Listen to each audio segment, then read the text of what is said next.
nakaraan na schedule, akala ko hindi nakasali yung Friday. In fact, nandoon na siya sa The Hague, yung kapatid ni dating Pangulong Rodrigo Duterte, precisely for that visit. Pero hindi ko nabantayan sa bagong listahan na wala yung Friday doon.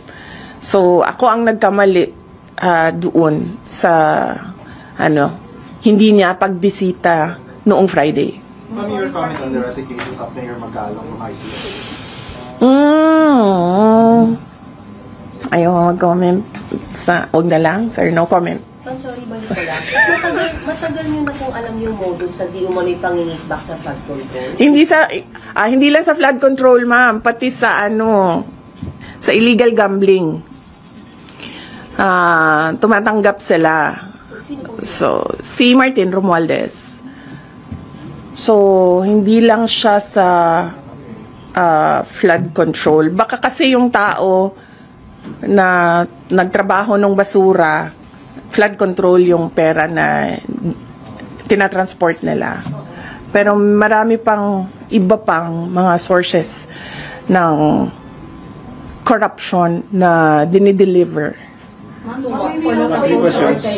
may we know po yung source ng information na ito that they are receiving? Yung mga, ayoko sabihin kasi tatanggalin nila, pag sinabi ko tatanggalin nila yung tao, wala na tayong... From his office? Pero hindi po ba... Oh, yes. From his office? Ba dapat lumabas ngayon para makasuhan sila? Ayaw lumabas ng mga tao eh. Dati pa naman kami nagsasabi na na magsalita kayo. Takot lahat kasi magsalita ngayon dahil syempre aabot yun until the office of the president. Diba? So, walang nagsasalita. Pero pag sinabi ko kasi kung sino at anong klaseng personnel, maano nila kung sino yung nagsasabi doon sa loob. But from the office of Congressman Romualdez po yan? Oh yes.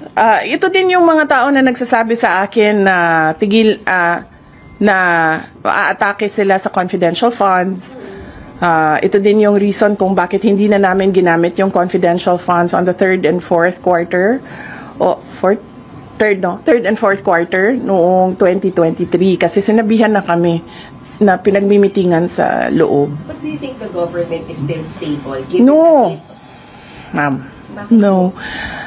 Our institutions are clearly abused. They are used for personal gain. They are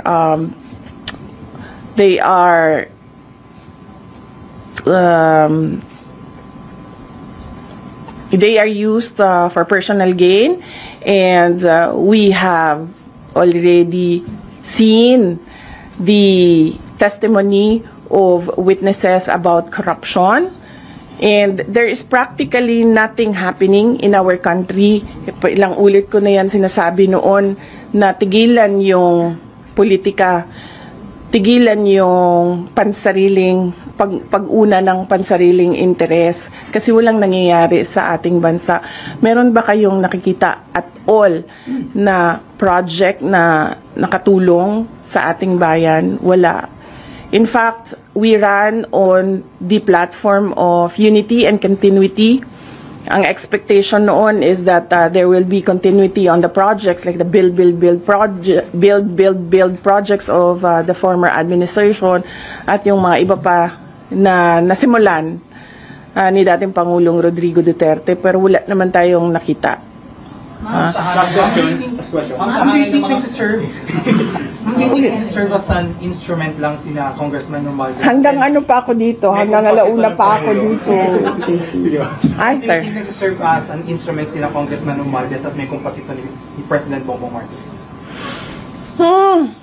Example na lang, noong budget, example na lang ng budget natin. Yung budget natin, ang huling pumipirma dyan, ang Pangulo. Para siya maging batas, para yan ma-operationalize, para natin ma-implement yung batas na yan, kailangan yan ng pirma ng Pangulo. The fact na nagpirmahan sila ng budget na may mga blanco, ibig sabihin, hindi nila binasa or pinabayaan nila na merong mga ganon na blanco. Ma'am, you mentioned na hindi stable ang gobyerno. Sa tingin niyo, kumusta ang moral ng mga sundalos na yung mga nagkukwento naman sa inyo na mababa ang moral nila? Hindi ko alam. Hindi ako makapagsalita sa moral ng mga sundalo. Siguro mabuti ba ang word na magsalita patungkol sa moral is sila na mismo ang magsabi. May info kayo na si former Senator Trillanes, isa daw doon sa allegedly na pumasok sa ICC. Merong mga sinabi na ganon, pero hindi ko siya ma-confirm kasi hindi kami nakakakuha ng information sa loob ng detention unit. Nalaman ko na lang yung welfare check kasi dahil sa report na binigay sa Office of the President. So, bago nun, hindi namin alam yon na information mula sa detention unit. Nakukuha namin tulad nung dinala siya sa hospital dahil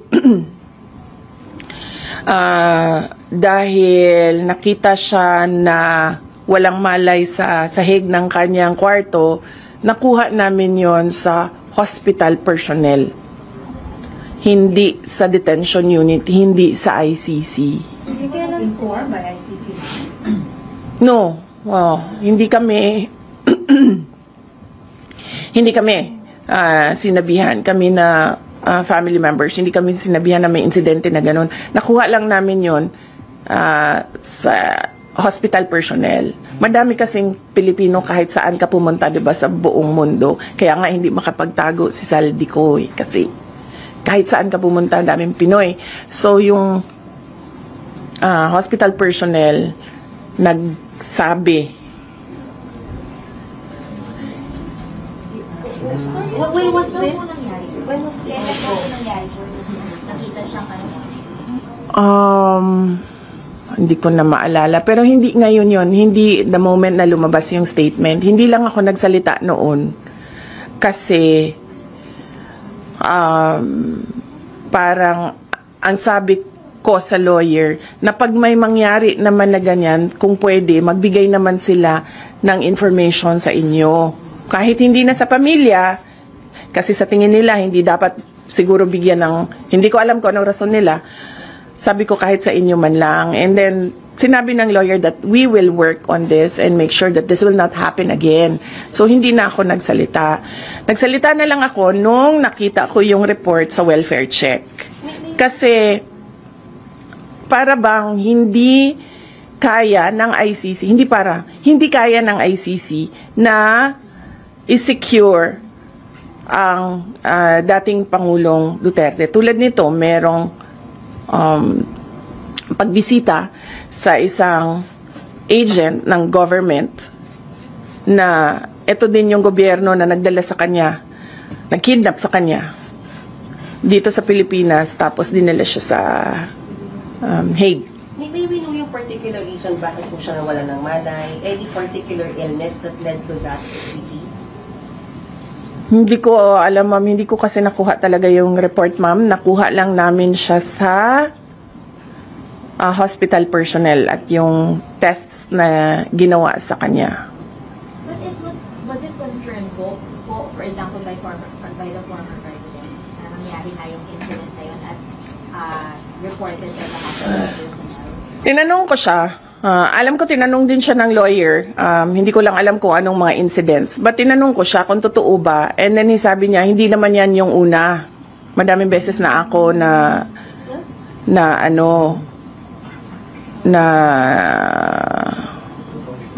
may ganyan. Natumba was his term. And isn't it alarming? Yes, it's very alarming. That is why I released a statement stating that clearly the ICC do not have full control of the safety and security of the former president, because I believe, and the way I see it, he needs 24-hour caregiver, bedside care.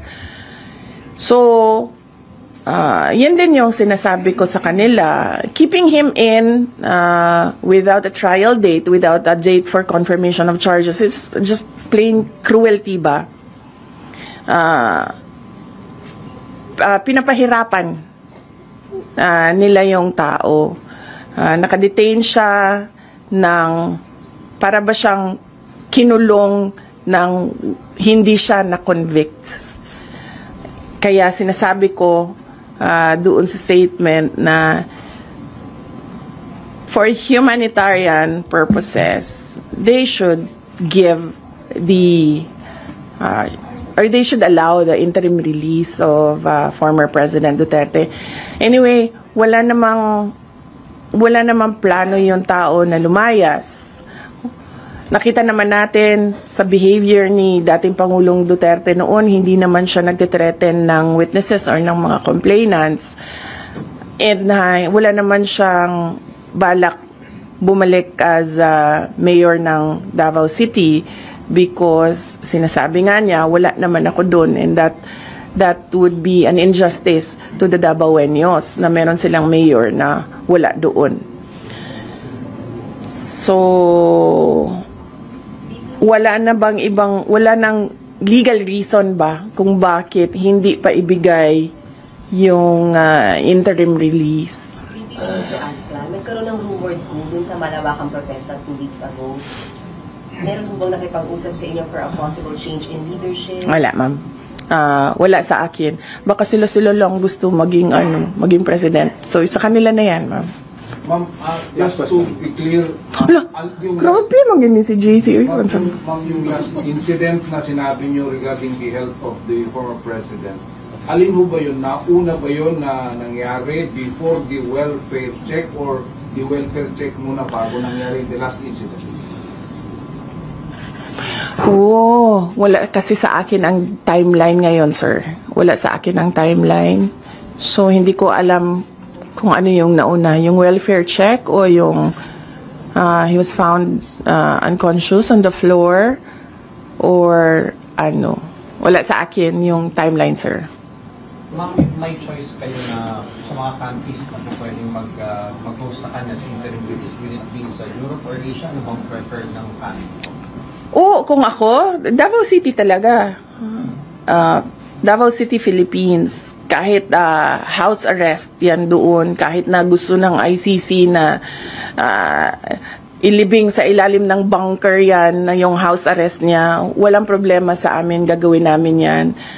In fact, I think, mas makabuti pa nga kung ibigay na lang yung interim release na yan because we can encourage him to cooperate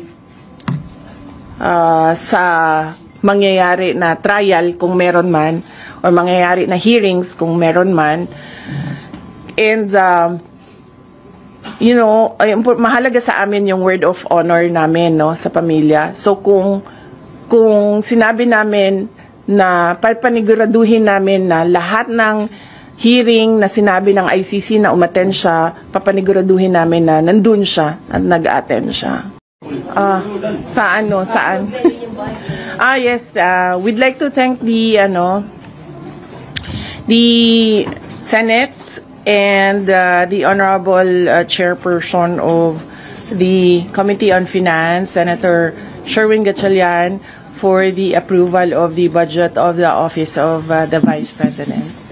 Ma'am, may we ask about other topics na po aside from budget or you have other... Wala naman. Pero kung may questions kayo sa budget, unahin. Please discuss the HOR. You went there alone. Pero dito may kasama mo kayo team. Are you expecting more questions? Actually, yan yung discussion namin kanina because we were in a meeting. The Office of the Vice President was in a Zoom meeting. And then... wala kaming sagot, ma'am. Hindi ko alam kung bakit mag-isa ako doon sa House of Representatives and then suddenly nandito sila, sumama sila dito. Pero madami kasi ang mga personnel ng Office of the Vice President na merong some sort of anxiety.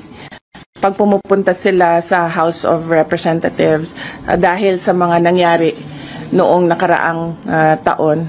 Likely baka yun yung rason bakit ayaw nila ako samahan doon sa HOR. What can you say, VP? Smooth sailing po yung budget mo dito. Si Senator Bongo sabi gusto pa niyang ibigay yung part ng budget niya sa opisina niya sa inyo. Well, ganun din naman sa House of Representatives. Mabilis lang naman. Mainly because napakaliit kasi nung budget. Tapos, ang karamihan doon are for projects na ginagawa na namin noon pa since 2022. So, wala siyang bago na project. Ma'am, kontrata na po kayo sa current present budget niyo or are you requesting ng Especially sa social services, ma'am. Mas madaming matutulungan pag mas malaki yung budget, pero I decided not to submit a bigger budget because alam naman namin na hindi ibibigay yun eh. So parang maglulukuhan lang tayo kung magsasubmit kami ng mas malaking budget, tapos babalik lang din tayo sa kung ano yung nasa NEP ngayon, which is about 900 million. So hindi na kami nag-submit. Asked about the welfare check done to your father, ma'am. Ano na pong update po? Yung welfare check na yon, usually kasi pag pumupunta yung officials from the Philippine Embassy in the Netherlands, nagsasabi sila at alam namin or alam ng defense team ng mga abogado na pupunta sila.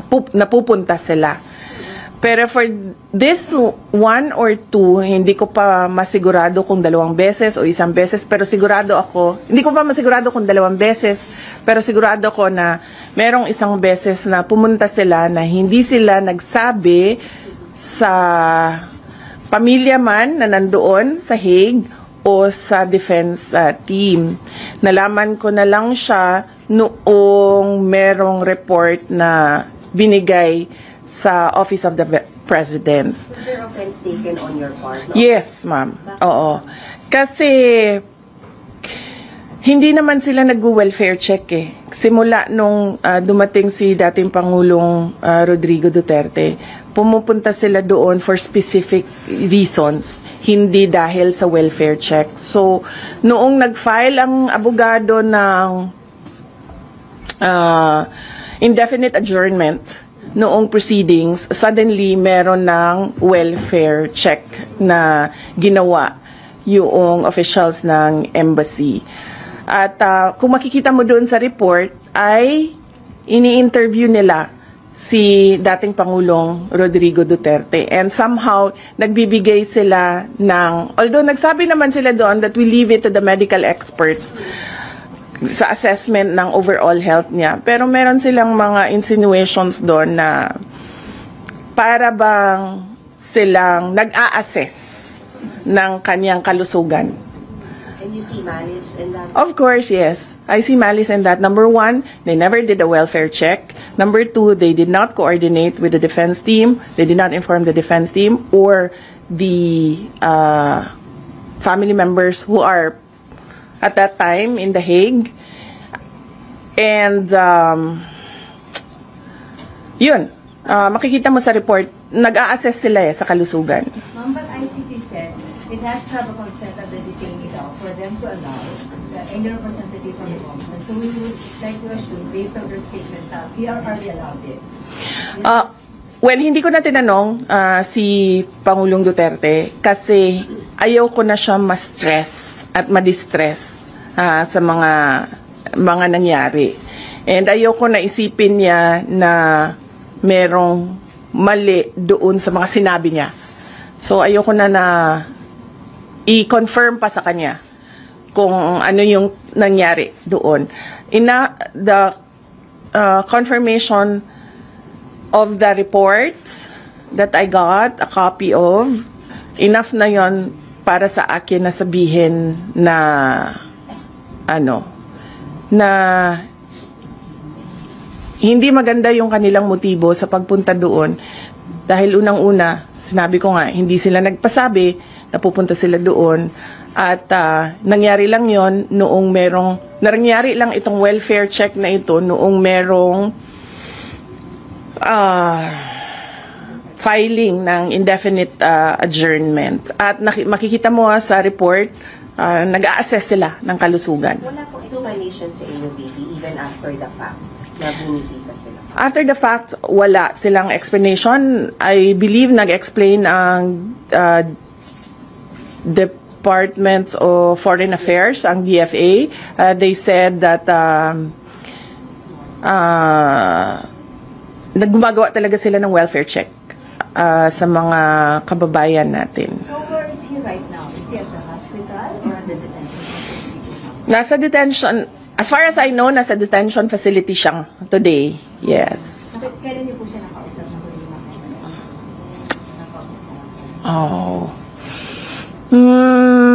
Kailan ba siya? Friday to Friday siya sa akin eh. Friday of last week. No, Friday of last week siya. Ko siya huling ang nakakausap niya araw-araw si Kitty, si Veronica. But earlier today, Veronica messaged me telling me that she's busy today with her examinations. So can I take the call of President Duterte? So I expect him to call this afternoon around between 11 a.m. to 1 p.m. in The Hague. May was the health condition po ni Pangulo? Is he well, unwell? Kamusta po si Pangulo? We will soon know because I believe and I expect the court to litigate the submissions, the petitions of the defense. I mean the health condition po of your father. Oo. Like ngayon, today, hindi ko pa alam. Hindi ko siya nakausap today. Ma'am, kumusta yung usap niyo nung Friday? How was it po? Last Friday, ano nga ba yung pinag-usapan namin? Nakalimutan ko na. But does he sound well? Was he sound okay? Hindi ko na maalala. Lately, he's been distressed about the flood control talk. So, I'll try to avoid that later. What is he distressed about that? Why is he distressed about that? Kasi, sasabihin lang naman kasi ni PRD na sinabi ko na si BBM ay hindi marunong, he's a weak leader, and he doesn't know anything at all about governance. So, are you distressed the same way as he is about the flood control issue? oh yes, ma'am, of course. Sinabi ko na yan noon, hindi naman masama ang loob ko sa ginawa nila sa paninira sa pangalan ko eh. Masama ang loob ko dahil sa ginawa nila sa bayan. Ma'am, regarding the interim release, may country na po ba na papupuntahan si President Duterte? Merong bansa na nagsabi na tatanggapin nila si dating Pangulong Rodrigo Duterte. Hindi ko lang masabi kung saan. Pero sa Asia ba? Hindi ko masabi kung saan, ma'am, kasi hindi ko masabi. Ma'am, your reaction lang dun sa mga lumalabas sa Senate hearings, allegations of bags of money being delivered po kila Congressman Zaldico, Congressman Romualdez. Do you have any reaction on that? Billions of money po. Well, matagal naman namin na alam yan dahil matagal naman na yan pinag-uusapan. Simula pa lang noong pagpasok namin as President and Vice President, naririnig na namin yung delivery ng mga pera na nakalagay sa mga suitcases. Pero ngayon lang siya lumabas in public dahil merong witness na nagsabi na siya mismo ang nagdadala nung mga suitcases na yon. Hindi siya odd for Martin Romualdez because he was already involved in heavy luggages doon sa Okada case. Kung maalala ninyo, doon sa State of Delaware case sa Amerika, nabanggit na yung pangalan niya doon at nabanggit na rin yung pangalan niya doon na tumatanggap ng pera na nakalagay sa luggages. So, ganun talaga yung modus nila.